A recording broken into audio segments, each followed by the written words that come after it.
Welcome to our webinar. I want to make sure we start on time. We've got how to buy and sell your house at the same time workshop. I know it's a long title, but we are getting a lot of questions about, I know it's a great time to sell, and yet how do I do that? I have to go buy a house at the same time. I don't know where I'm going to go. I can't buy in this hot market because I would be contingent, or I find something I like and it's gone before I can do anything about it, but I'm not really willing to risk where I'm at right now because maybe you don't have to move. Maybe it just makes sense because your property is worth a certain dollar amount over, or you know that you might be happier in a different location or with different features in your home. And that's what really troubles some of our clients right now. So we wanted to launch a class to help answer some of those questions that we answer on a regular basis, trying to help explain to people how to buy and sell at the same time. What comes first, right? The chicken or the egg? So I'm Christy Kimbrell, by the way. This is our team. This is the Exceptional Home team. We're super excited and pumped to be able to share this information with you so that you can understand where we land in this and how our experience in real estate can help you transition and make this a smooth process for you and your family. Our mission is to ensure that your real estate goals, I guess, are 100% our priority, and that we make it our mission to add value everywhere we go. We want our contribution to the community to be greater than just the number of homes sold. So how we are partnering with people to make sure that we are helping them build wealth through real estate, helping them make this smooth transition if they're seeing opportunities they want to take advantage of and just feel maybe a little bit overwhelmed. So our values, by the way, I just have to bring it up, gratitude, attitude, and giving, and the golden rule prevails is our perspective, right? The golden rule, do unto others as you would have them do unto you, is not exactly prevalent in real estate as much as I might like, and that's really how our team operates. So we really just enjoy kind of showing up each day and sharing what we've done today to make somebody's experience even better. Okay, so goals. Provide you with options on how to successfully buy and sell at the same time at your comfort level. So we're going to go through some of the options that you have in order to make that happen. So there's 4 ways, in a sense, to buy and sell in a hot market. The conservative approach, we're going to go through each of these step by step, but you can see these are the steps right here. There's going to be pros and cons along the way. I'm going to go through in detail to explain what your options are and how to maybe choose the best course of action for you and your family. Okay, the conservative approach. Sell your current house, completely get it sold and under contract and closed. That way there's no risk that anything could happen to that buyer, right? It's already done. You're going to need to go rent, right? You're going to need to find some temporary housing. Maybe you've got a friend or family member you can stay with. Maybe you want to go into a lease or a month-to-month situation with a friend with a vacant home that you could take advantage of having that flexibility so that when the right property comes up, you can move right away. So, right, minimal financial risk. There's no risk of you accidentally owning 2 homes. You can get top dollar for your house, meaning you don't have to do price reductions. They're price it aggressively to get it to sell quickly if you're nervous about how long it might take to find that buyer. And then you're 100% ready when the right house comes up. Those are the benefits. Now the cons. So you have to move twice, right? There's costs associated with that. Displacing you and your life on top of, if you have a family, any of your family members. So there may be more than one person to consider. You've got to spend money on rent, right? We know that rent doesn't really go anywhere, so there's no kind of upside benefit to that. And it could potentially, with the way rents are, even cost you more per month than your current mortgage payment does, especially if you get a short-term rental. There's a premium for that. And it can be hard to find a short-term rental or a flexible rental situation. So those are some of the difficulties that our clients face when they want to completely sell. And then, by the way, you're 100% committed to where you're going, and you just have to wait for the right house to come on the market. Least hassle, most expensive, and I'll explain that. That is going to be to buy contingent on the sale of your home. Now, why is it the most expensive? Well, you're going to find the right property first. I have on here a pro, you only move if the stars align. The stars do need to align, meaning that it's a benefit is you aren't going to end up leaving the home of your choice or that home you have without knowing where you're going, right? You will identify a property that is right for you in your next phase, and then you will go ahead and make a contingent offer, meaning that you have to sell your house that you're currently living in order to purchase that one. So there's no extra moves. We can usually line up the closing dates pretty closely so that you only have a one-time move, and then you find that right property. Now the cons, right? This is the least hassle because we have one move, but most expensive. So you have the risk of losing that house that you finally identified as the right property for you and one and maybe multiple offers with a contingent offer, meaning you probably had to go over asking price or maybe slightly over value to get a seller to take an offer that is contingent and not a sure thing, right? There's no guarantee you're going to sell your house in the time that you say. There's no guarantee, like you could cancel at any time and say, never mind. And you could also get bumped, meaning get bumped means is if you buy a property contingent, that seller still has the opportunity to market that property, have showings, and accept offers. If they get another offer that they want to take, you have, just depending on how the contract was written, a certain number of days from that moment that they let you know, essentially call the contingency due. You have a certain number of days to sell your house, which means, one, you need to find a buyer that's ready right then with no inspection, and you may need to drop your price in order to get that to happen, right? It needs to be a good enough deal that you can sell it instantly in the next 48 to 72 hours. Those are some pretty common lengths of time that you might have to get your property sold. So that means you overpaid a little bit to get them to take your offer on the house you're moving to, and you needed to aggressively price your current house to get it sold quickly so you don't lose. So we overpay a little bit and we might accept a lower offer. And I put pray on here, that's a relative term to whoever you pray to, but you really do have to, you have to say a lot of prayers in order for this to all work. There's a lot of them that can, come together in purchase agreement form and then fall apart. So the stars really do need to align in order for this to happen, but you won't end up making a move that you're not excited about. So hopefully you are excited about that other place you're going to, and it'll feel like the right decision nonetheless. So that's our second option. Our third option is going to be the lowest risk and the lowest hassle, which is great. So that's going to be, we're going to list your home. We know you're likely to move. You've maybe already been out in the market and identified that you know what's available. The right house comes up regularly. You just need to be ready and line up the buyer. Now, because it's a hot market, it's common for us to be able to get those buyers to give a little bit longer closing date and flex to meet your needs, right? You could identify and pick from maybe more than one offer of a buyer who might be willing to give you some flexibility or a longer closing time that'll give you time to go find that house. So ultimately, there's still only a single move. You get your house sold, and sometimes subject to you finding that home of your choice, that's possible. Or just getting enough days in closing that you feel pretty comfortable that you could identify a home that excites you. Does that make sense? So the cons to this, it could limit the number of buyers that are willing to be that flexible and meet your needs. So you may have to choose, I don't really find this, but you might have to choose an offer that isn't as ideal or maybe not as high of a price because they're willing to, give you this flexibility and essentially a contingency maybe on you even selling it to them if you don't find the right home. And then do you cancel if the right property doesn't come up? So do you have to drop the good ready buyer and then in order to maybe wait even longer for the right home to come up? Some of my clients go this route and kind of just see whether the chicken or the egg comes first. They'll put their house on the market. If they get it sold quick, great. If they find another one, great. And they just kind of figure it out as they go, and that's okay too.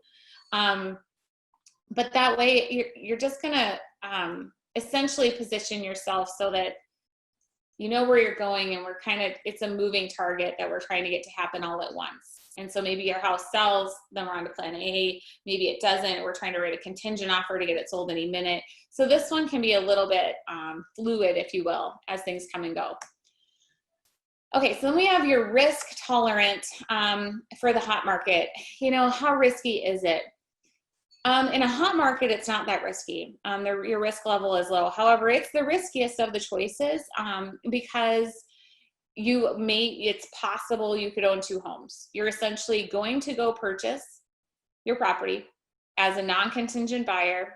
You can find out from your mortgage person if you qualify for that, meaning you don't have to sell your house. You might need the cash from it, and there are ways to free up that cash with a small loan that you would pay off right after closing. But you're going to go find the right property. You're going to buy non-contingent, which means you don't have to sell your house. That makes you a little more competitive, and you don't potentially run the risk of overpaying, right? So you get the best deal on both your buy and your sell with this scenario, and then you have a single move. And you ensure that you do love the property, and you don't run the risk of potentially having selling your house and having nowhere to go. Okay, the cons. You could have two mortgage payments. And I always tell my clients to prepare to potentially, the worst case scenario, that you would have 1 month of no mortgage payments, or of both mortgage payments happening. That happens at month 4, and I'm going to explain how that happens. And when you see people and you wonder, how did they do that, and why did they make an offer without selling their house? That's so risky. You know, it's really not when you look at the timeline. So I'm going to share that next. Okay, so let's pretend that today is June 15th. June 15th, I'm going to see if I can use a little cursor here. Let's see if I can, yeah, a pointer, right? We can do that. Ooh, a spotlight, that's fun. Should we try that? Okay. Oopsies. Okay, so hopefully you can see that. So you're gonna offer on the new home. It's June 15th. We find the right one. You're writing an offer. We write a purchase agreement. So then we go, okay, now we have to get your house on the market. We'll put it on within the next 3 days, so we get it listed by June 18th, okay? On this offer, we wrote a 60-day closing, right? That's about as far out as we can usually go these days. So let's say we get the new home to close all the way at August 15th, okay? So we're going to then plan to move in. Your first payment, if you close on August 15th, is due October 1st. So see how this happens. We get your house listed and it goes live on the market on June 18th. We then have 1, 2, 3 months potentially to sell your house, and then 1 month still to get it closed, and you still wouldn't have hit 2 payments. Your October 1st payment would be due, but as long as you close in these first 2 weeks here, you technically don't have to make that October 1 payment. It's due anytime between the 1st and the 15th. So you have 3 full months. So the questions below, is your micro market average days on market to offer 90 days or less? What do I mean by micro market? The micro market is going to be like your individual neighborhood, your school district, your price range, your beds, your baths, like homes just like yours. How long are they staying on the market? Not the market in general, because that can be misleading, especially if we're trying to time something like this. We want to understand exactly the speed of your market. Oh, this jumped on me. Okay, so, and then are you willing to price it at the current market value? Now there's always a range, right? Where we say, okay, I think your home is worth $400,000. Worst case scenario, we know for sure it would sell for $375 all day long.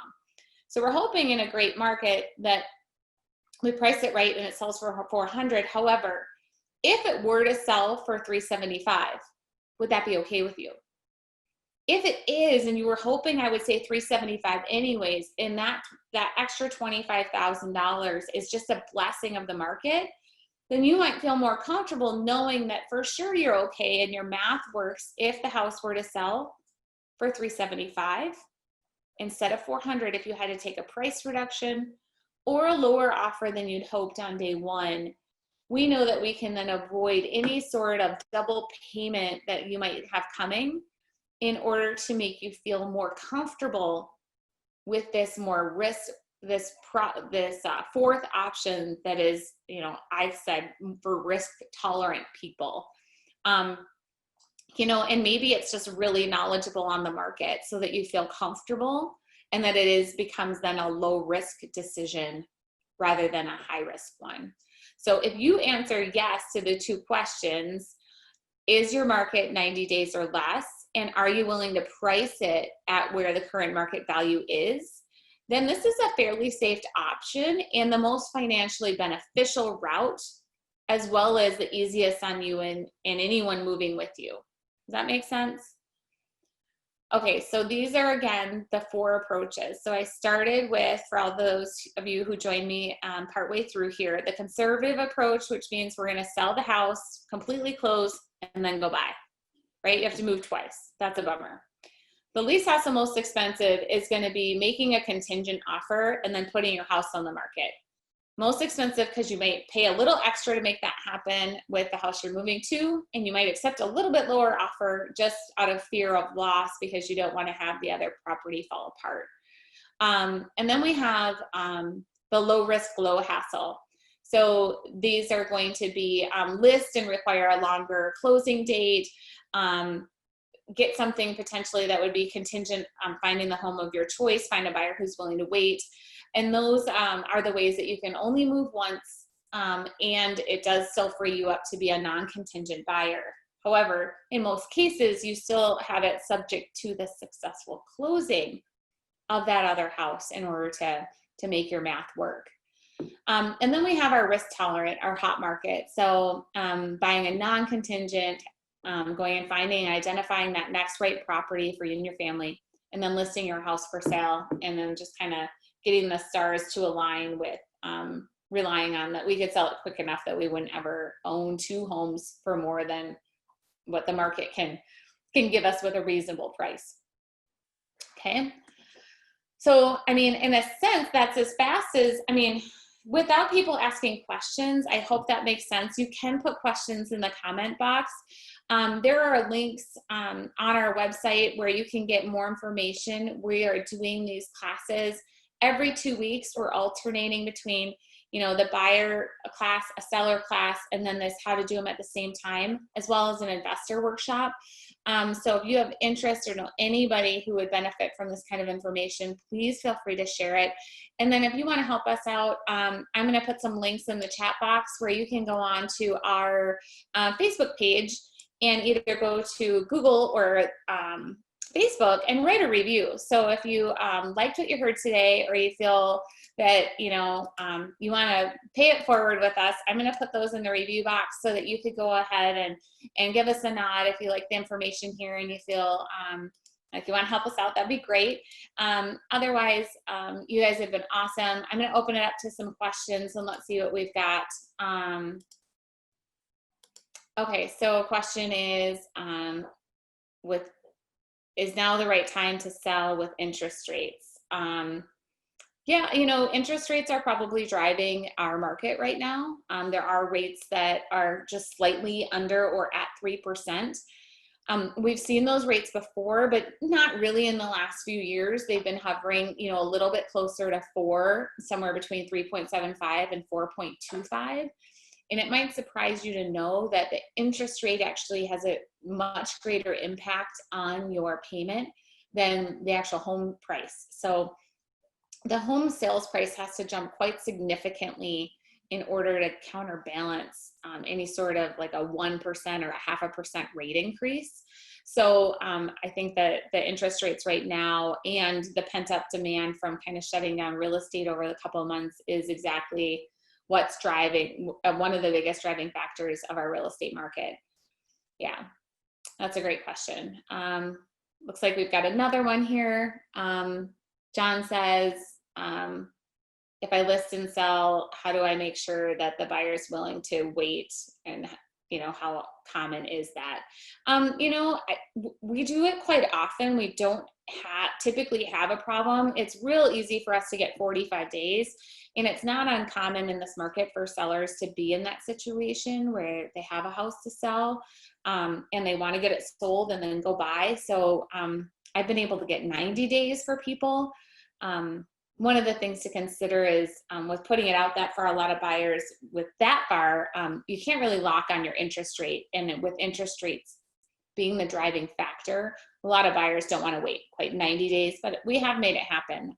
People that are real confident and comfortable that rates are going to stay low, hey, they're willing to roll the dice a little bit, especially when houses are as hard to get as they are. So, okay, well, I've made it fast and snappy. I want it to be down and dirty, clear information. Let me know if you want a copy of the recording for this, for you to play it back. I know I tend to go through pretty quickly. I love talking about real estate and helping people navigate some of these things that might feel a little bit overwhelming so that we can make sure you make the right decision. Again, my name is Christy Kimbrell. I'm with Keller Williams. I'm the founder of the Exceptional Home Team, and I'm so honored to spend time with you here tonight on this Tuesday. Have a great rest of the night. Thanks.